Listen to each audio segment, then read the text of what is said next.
Salam pemulihan. Gereja Sipri Pemulihan Kupang mempersembahkan Soul Care, renungan untuk memelihara jiwa kita di dalam firman Tuhan. Selamat mengikuti. Daud berdoa, "Ya Allah, dan baharuilah batinku, pulihkan kembali batinku." Apa itu? The spirit man, manusia rohani yang terhubung kepadamu. Apa itu manusia rohani? Bagian dalam hidupmu yang membawa engkau cinta Tuhan, cinta pelayanan, cinta ibadah, cinta baca Alkitab, cinta berdoa, melayani dan melakukan hal-hal ibadah dan rohani adalah kesukaan. Itu manusia rohani. Lalu saudara tanya kepada saya, adakah kemungkinan orang melakukan ritual rohani namun hatinya duniawi? Ada. Makanya Daud berdoa, Tuhan tahirkan dulu hati saya, baru perbaharui batin saya.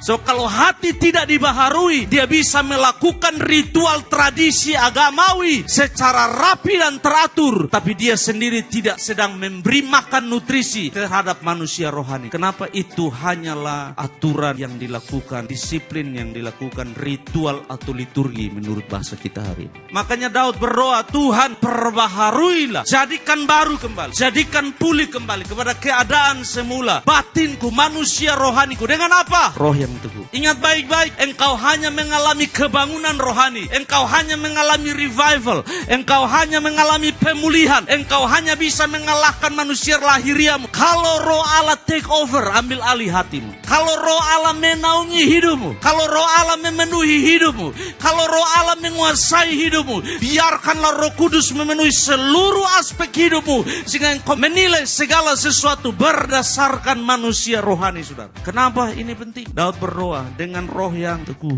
roh yang tidak gampang berubah, roh dan komitmen ibadah, penyembahan, pelayanan, kesetiaan. Tanpa Roh Kudus di suatu saat pasti jatuh. Kalau engkau melakukan ibadah pelayanan hanya untuk menyenangkan dirimu, atau supaya engkau kelihatan rohani, atau untuk membunuh suara hati yang terus bicara kepadamu karena merasa bersalah tidak beribadah, di satu titik engkau pasti lemah. Tapi kalau Roh Kudus ambil alih hidupmu, beribadah dan menyembah kesukaan, datang ke rumah Tuhan dan beribadah adalah kesukaan. Biarkan Roh Kudus yang memegang, yang memulihkan, yang mengingatkan, yang menyadarkan saudara, memperbaharui komitmen saudara, cinta saudara akan Tuhan. Waktu Roh Kudus bicara, responi baik-baik, sebab kesempatan hidup, jalan hidup ini bukan milik saudara dan saya. Daud berdoa, dan perbaharuilah batinku, manusia rohaniku, ibadahku, pelayananku, penyembahanku, kesetiaan, ketundukan kepada Allah. Berikan saya ketundukan Tuhan. Lalu tolong saya Tuhan untuk komitmen jujur, melayani dalam doa dan firman. Sebab itu semua menolong saya, manusia rohani saya, menjadi lebih kuat, lebih kudus, dan menilai segala sesuatu berdasarkan manusia rohani. Demikian renungan dari Gereja Sipri Pemulihan Kupang.